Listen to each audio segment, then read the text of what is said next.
Hello, everybody, and welcome to the very first edition of the DLF Commissioner Chronicles on the Dynasty League Football YouTube channel.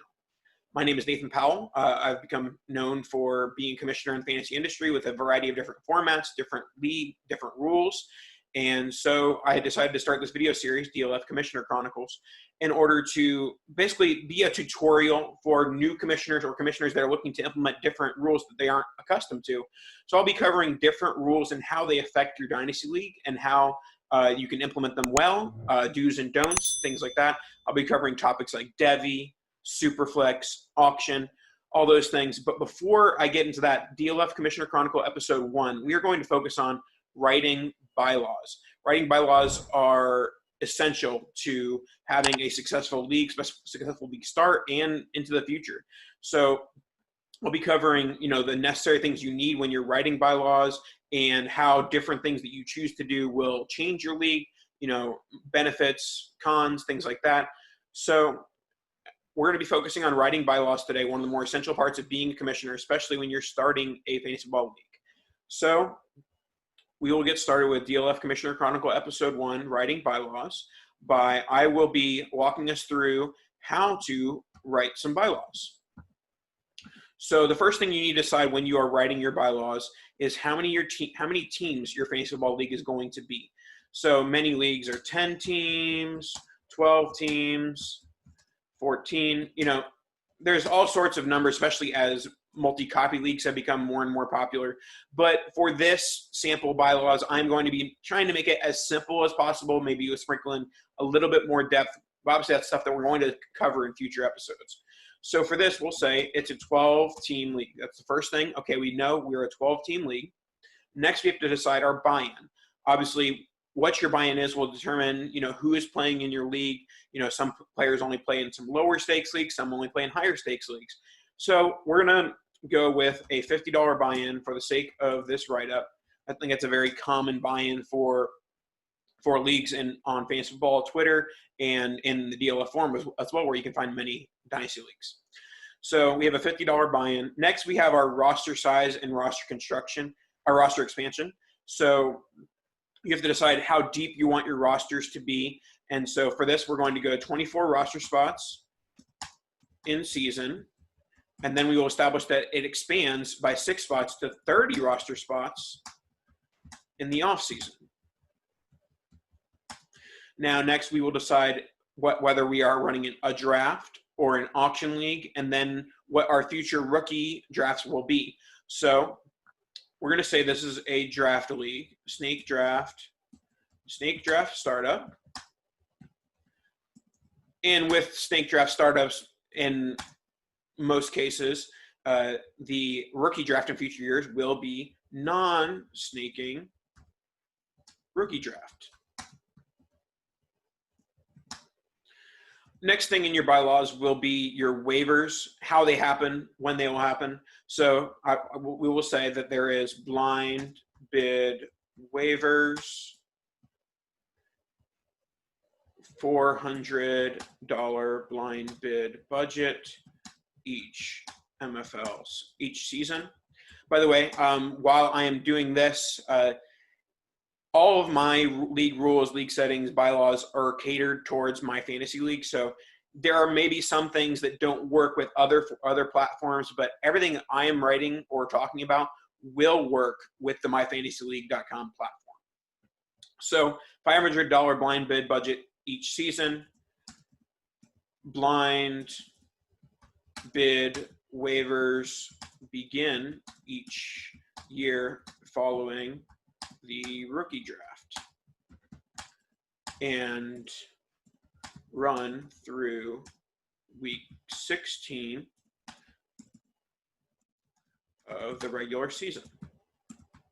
So we've established how much we have in auction dollars, when blind bid waivers begin, and when they end.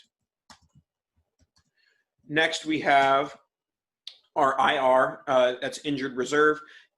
Leagues have different types of formats of how they want, what players are eligible for the IR, how many players are on the IR. So for this, we will say that we have 4 IR spots.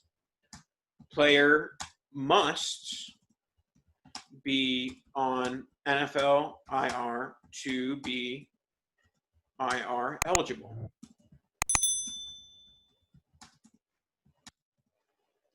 Next, we have standings. Standings can be determined in a number of ways, whether it's points overall, win-loss, or victory points.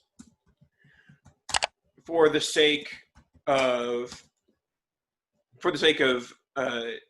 ease, we will say that our standings will go by win-loss record. Our tiebreaker will be total points.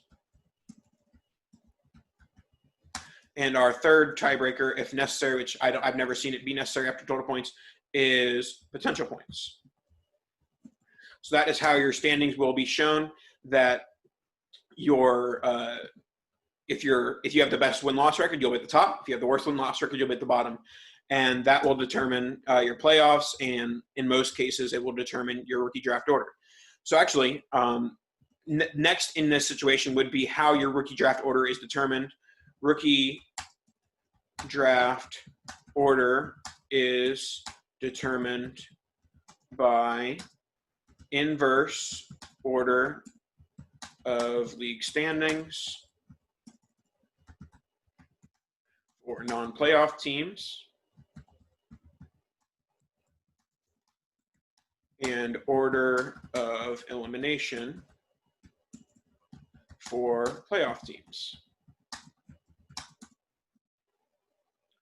After standings, we have our regular season length. So this can kind of depend on how many teams are in your league and and how long you want your playoffs to be will necessitate how long you want your regular season to be. So we will say regular season is 13 weeks long. And then our playoffs, we will have, and then playoffs, you determine how many teams are going to be in your playoffs. We have a 12-team league, so it makes sense for our playoffs to be 6 teams. We'll make playoffs in order of standings. And then you have to decide how many teams will get a bye, and obviously in a traditional format, top 2 teams in standings will earn a bye week. And then the next step is deciding what you want to do for your playoffs. Some leagues do head-to-head. Some leagues do top half scores advance. For this one, for simplicity, we will go with traditional head-to-head standings. So you will say the 3 seed will play the 6 seed. 4 seed will play the 5 seed. In advancing week, higher seeded team will play the lowest seeded team. So again, this is the most basic form of playoff, creation, but that's more so for this. I wanted to create the most basic format we could and maybe add some little stuff in there. So after the playoffs, we have the trade deadline.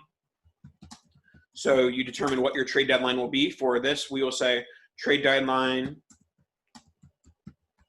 will be kickoff, because we have our playoff stuff in week 14. So we'll say will be kickoff of week 4, will be Thursday kickoff. Thursday kickoff of week 14. No trades will be made between week 14 and the end of week 16. And then you will specify when trading will open back up. Some leagues don't open up trading until February after the Super Bowl, but most leagues open up trading. Trading rights will be restored after week 16 when following year's dues have been paid. So that's the trade deadline. Next, if it's an auction league, this is where we would put in the auction values, what the 101 is worth, what the 110 is worth, what 201 is worth. But we're not doing that for this one, so that's not, obviously we're doing a draft, so we don't need auction values. But if we were writing auction bylaws right now, they would be right here. Next, many leagues have toilet bowls now. So we would have our toilet bowl, now we'd have our toilet bowl rules and rewards. So for this league, it's a 12-team league. All 6 non-playoff teams will make toilet bowl. And then bottom 2 teams will earn a bye week. And then top 4 teams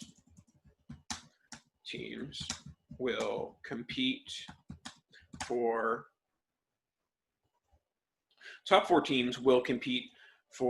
advancing to week 15. Top 2 scorers advance. In week 15, top 2 scorers would advance again. And then in week 16, remaining 2 teams will compete for toilet bowl championship. And the 113 pick. This is the most common form of toilet bowl prize, is the last pick of the first round, basically a pick between the 112 and the 201. And I do have to adjust one thing as I go up here back to my playoffs. And then in championship week, final 2 teams will play for the championship.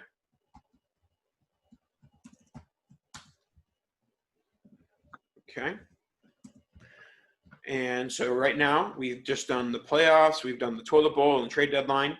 And so usually one of the last rules or things on your bylaws are your payouts.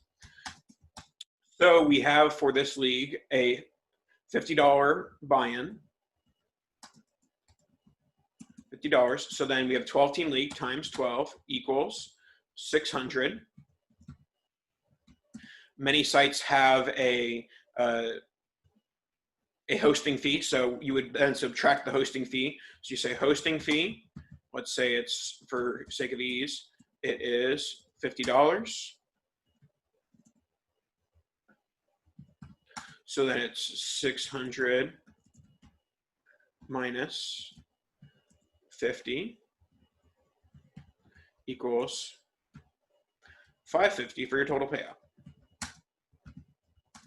So then you have to decide how you want to pay out your league. Many leagues pay out the top three winners. It would be obviously the 2 teams in the championship game and the winner of the 3rd place game.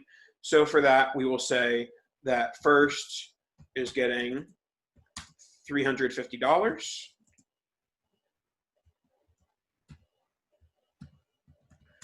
We will say second equals $150, and then we have $50 left for 3rd place, and then 3rd place basically gets their next year paid for. So now we have our payouts. One of the last things in my rules are rule changes.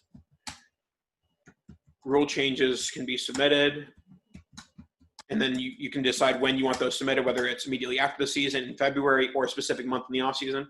So we'll say rule changes can be submitted following week 16 championship. And earlier the better, because any significant rule changes, you want those as far in advance of when you are doing of when you are starting your next season. So if you start those in December, January, then you have 9 full months of knowing when this rule change is happening. So you have the rule change discussions and then polls if necessary. And then you determine what needs to happen in order for a rule change to happen. You will say rule changes will be put up for a poll, which poll requires over 50% majority for new rules to pass. Next, we have dispersal rules. Many leagues have implemented dispersals, whether it be only new teams, only orphan teams can participate in the dispersal, or if you allow the current owners to join the new owners in dispersal. So this will say current owners have the option to join orphan teams in the dispersal. And then lastly, this is something shout out to Scott Fish and Ryan McDowell, our best interest clause. The best interest clause essentially means that the commissioner reserves the right, the commissioner reserves the right to make decisions in the best interest of the league when an issue arises that is not covered in the bylaws. So obviously you want your bylaws to be as thorough as possible, but things pop up. Things like this year that there was the possibility of the supplemental drafts and how that would affect dynasty leagues. And so I ended up adding things to my bylaws I didn't post any rule changes. I had some discussions in my league chats, but I didn't put up any polls. I was like, this is what I've decided to do based off discussions with the league members. And so I used that best interest clause for the best interest of the league. This is the rule that we're implementing for supplemental drafts. So just to run down everything once again, let's scroll all the way up. Necessary things for your bylaws. You need to know how many teams there are, what your buy-in is going to be, your roster spots in season and off season, what kind of draft you have, whether it's just a draft or an auction, how that will result in future rookie drafts, whether it's non-staking or auction, blind bid waivers, what your budget will be, when the waivers will occur, IR spots, how many there will be, and the rules that apply to them, standings, how you decide standings, and then if you want to implement potential points for draft order, that's where you would put that as well. Rookie draft order is determined by, for this one, inverse order of non-playoff standings. And then you have how long your regular season is, your playoff rules and settings. You have, next is your trade deadline. You have your toilet bowl rules. You have your payouts. And you have, your necessary things for future years, like rule changes or dispersal rules. And lastly, most importantly, is that best interest clause. Make sure you have this in there in order to back yourself up, because without this, people can say, hey, why are you doing this without a rule change? Why are you doing this without, the necessary steps? This helps you protect yourself in a way that you don't basically have to ask permission to do anything as a commissioner. Yes, it's not good to just go rogue and act on your own and do whatever you want, but it's important to have that as an option when it's absolutely necessary. So that should wrap us up for today. That was your tutorial on writing bylaws, gave you the necessary steps and what is involved in doing those things. So if you have any questions about writing bylaws, you can always contact me at npowellff on Twitter. Happy to answer any questions about commissioning or writing bylaws for this episode specifically. In future episodes, we will cover more specific rules and how to implement those rules for your Dynasty League. Thank you so much for listening to or watching episode 1 of the Commissioner Chronicles on Dynasty League Football. Make sure to subscribe to the DLF YouTube channel and make sure to tune in next week for when we cover our next topic on the DLF Commissioner Chronicles.